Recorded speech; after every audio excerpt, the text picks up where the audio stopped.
professeur Pape Sougou indi leen lu dëttal leen lu ci gën a fës ci xeetu yéenekaay yi Pape Sougou nuyuwaat naa la.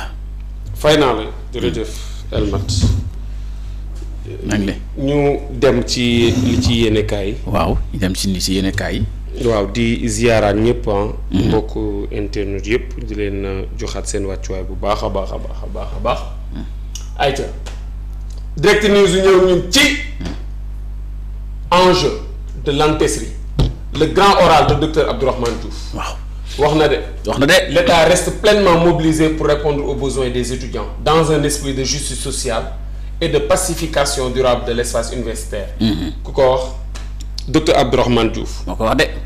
waaw au Sénégal il existe 8 universités publiques. lii la honorable doon wax li nga xam ne daal moom la ñuy jànkonteel jafe-jafe waaye daal génn nañ chiffres yépp. waaw. enquête yéene kaay ñëw ñun ci renégociation des contrats. renégociation des contrats. bras de fer en vue. ñu ngi renégocier contrat yi de. waaw. waaw. laas yéene kaay ñëw ñun ci rafle et arrestation abusive. les Sénégalais de Mauritanie en arrêt de travail. waaw loolu da doy na waar. ay arrestation abusive jaay doole di def nekk su noonu bitim réew. dakkal nañ seen waaw liggéey bi. ñu ngi masu waa Sénégal yi nekk ci bitim réew rawatina Mauritanie. dakkal nañ seen liggéey bi.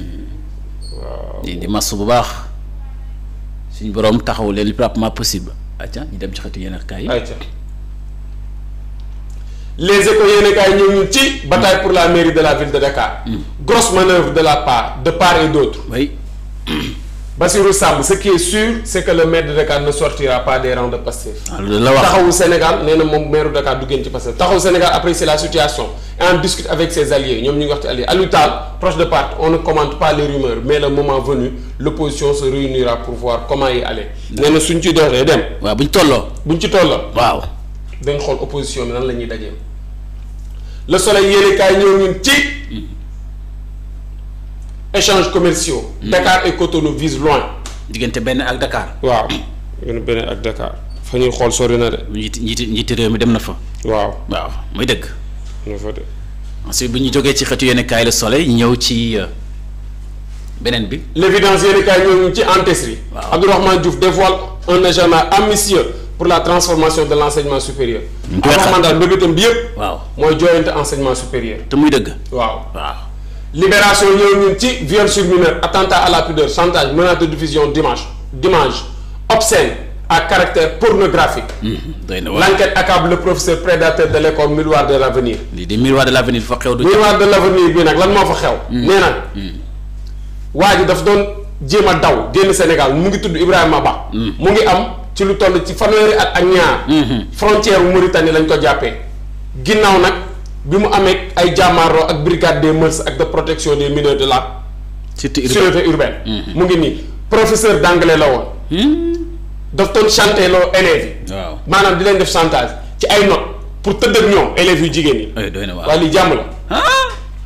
il filmait ensuite les élèves en plein rapport sexuel. puis les transformait en esclaves sexuels en menaçant de diffuser les vidéos dans les réseaux sociaux. loolu ñaaw la lool trop. kii ay waay Ibrahima Ba li nga def rëy na li nga def ñaaw na waay. waroon tudd Ibrahima sant Ba. non non lii c'est du n'importe quoi. waaw waroon tudd Ibrahima waroon sant Ba. non sans tour ak ñoom seen sax. xam nga yow tu es censé. yéen dafa touché te dafa yàq deru professeur yi xale yi pour. di leen may note ci note yi la doon jaar. note daal mooy santage. di santage note yi di tëdd ak ñoom. loolu daal waaye ci tëdd ga. waa ji daf leen doon filmer.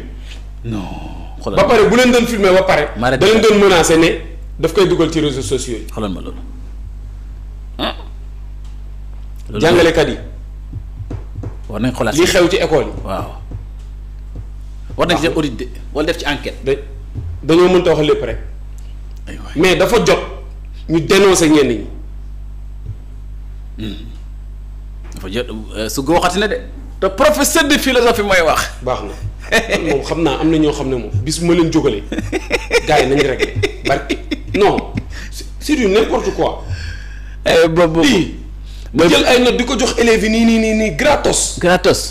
wala jox la ay preuve laata. wala examen bi ñëw wala concours bi. wala doy na waar. nii parce que yow booy bi daal njàpp na benn yoon njaabaat dugg génn laal jiinam nga ne ko ayca. mara détaan doy na waar beneen bi après. bu yeboo ñu réglé am na ñu ma ci xam moom. bis ma leen jógalee dinañ réglé. waaw loolu de baaxul nañ ko bàyyi na ngeen ko bàyyi professeur alerté na leen de averti na leen alerté na ba jóge ci xëti yéene kaay bi. revue des titres bi du ma ko arrêté. waaye déedéet bu ko arrêté waaye continue rek pro Ibrahima Ba daal moo la tooñ waroo woon dem na école avenir miroir de l' avenir beneen école nga war a dem acca ñi demaat ci benn xëti yéene kaay bu ñu jógee libération ndax tooñ ngeen na professeur surtout ma Ibrahima Ba yaa ko tooñ ñëwal ci benn xëtu yéene kaay ginnaaw bu libération dawa dem tuxul ci libération bul découragé demal. élève bi kenn ki NF la tudd kenn ki NF am na 18 ans keneen ki ND 19 ans keneen ki NAN 19 ans ak NFT. yaay élève lañ élève 17 à 18. bëgguma wax Ndeye Fatou Tall de. 17 ans la am. waaw prise dans l'étau infernal du prédateur NFB. 18 ans AM 19 ans et KDD. rejette ses avances d'autres présumées victimes en cours d'identification. ñaaw na waa chantage élève pour ginnaaw bu mu amee bëgg note yu baax bu ko yóbbu classe supérieure ma war a yenn yi ñaaw na loolu ñu ngi ci masto du jégalu élèves yi nga xamante ni ñoom victime nañ ci loolu di alerte baax professeur dañ ko bàyyi ndaxte loolu baaxul ñaaw na trop loolu baaxul loolu du jàngale loolu leneen la. pare li ma ci gën a métti. waaw li ma ci gën a métti ñenn ñi suñu waree xool ci li nga xam ne nañ ci wax quoi mu jëmal mbir yi kanam ñu régler ko solutionné ñuy attardé wu ci ay détails yenn jàngalekat yi ci ay détails la ñuy attardé wu kii lii la doon kii war na def li ko te fekk pendant ce temps am na ñu def lu ne wenn waxuñu ko. te dañ ko war a wax. bon ñàkk jom ñàkk fayda di jàngale. def lu kii suuf 32 ans la. waaw. waaw. daanaka sama morom la. waaw kii nii kii fanweeri at ak ñaar. am na ñoo xam ne ñoo ko mag fukki junni yoon jolle boole ko ñàkk fayda goo xam ne. doy na kon waar ñii li ma leen xamal yëpp. en tout cas xam nga ne professeur Sougou daal mer na. monsieur Maxime maa ngi lay nuyu mu ngi nii di ma message moom sama waay la. ñu ngi leen message moom li ma leer ba moom nekkul ci loolu moom. déedéet waaw Maxime mi démb rek maa ngi ko fi tudd. am na ñoo xam ne ñàkk fayda lañ def ñàkk jom. waaw en tout cas. ngeen baal ma de. ba pare ay mag lañu. ñoo ñu mag fuuf. ñu ngi ciy jégalu. ñu jégalu. léegi yéen kaay ñëw ñu ci alerte nutritionnelle à Diourbel un enfant sur 6 souffre de malnutrition aiguë.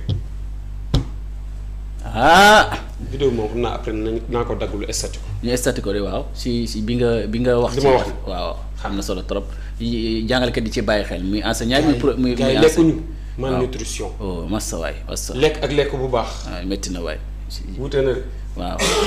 l'observateur yéen kaay ñëw ñu ci la psychose des Sénégalais. de Moussi dëkk ba la de. la peur au ventre chaque jour. Madi Ba résident depuis 1989 la plupart des Sénégalais ont cessé toute activité non essentielle. waaw jafe-jafe yi nga xamante ni Sénégal lañ ko dund ci bitim réew mi ñëwaat na ci opposition bi nga xamante ni moo ñëw ci reddition des comptes. waaw reddition des comptes bi elmat lu war la. waaw lu war la reddition des comptes. dañuy war lu war la. Boucar Diouf. point actu ñëwoon na ñun de ci lan. tension à la mouvance présidentielle Boucar Diouf. de Diomaye président se rebelle contre Pastef. Bougar moom Pastef la dal. waaw. waaw bu ñu ko retiré ci groupe WhatsApp seen groupe WhatsApp bi retiré comme. Imam Malick Ndaw moom mu ngi may message. affaire bi laa estati. Bougar Diouf je préfère un président qui gouverne 24 heures avec une. moom mu ngi may un président resté 100 ans. moom mu ngi may message Imam Malick Ndaw profil la. prof ñi koy Imam Malick Ndaw ñu lay nuyu ñu lay siyaare. deful loolu de moom. waaw deful loolu de. ay bu ko defoon jot na moytu waay loolu àq la waay. moom bu ko defoon du ma am sañ-sañu di ko wax fi. dëgg la dama naan man sama mbokk ak sama xarit da kay def. waaw dëgg la nañ di buñ di deflante xale bi nañ di sóoraal ay mbokkam ay parents d'élèves joxe xaalis bu takku ci ñoom muy jàng di xaar ci ñoom résultat nga def na ko su noonu yow jàngalekat bi. waaw Souleymane Thiam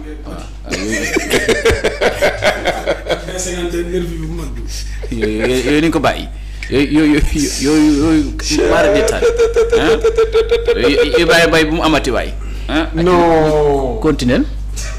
Bougar nee na je préfère un président qui gouverne 24 heures avec autorité à un président resté 100 ans sans respect ni pouvoir. dëgg la kay léegi président bi gouverne ak autorité.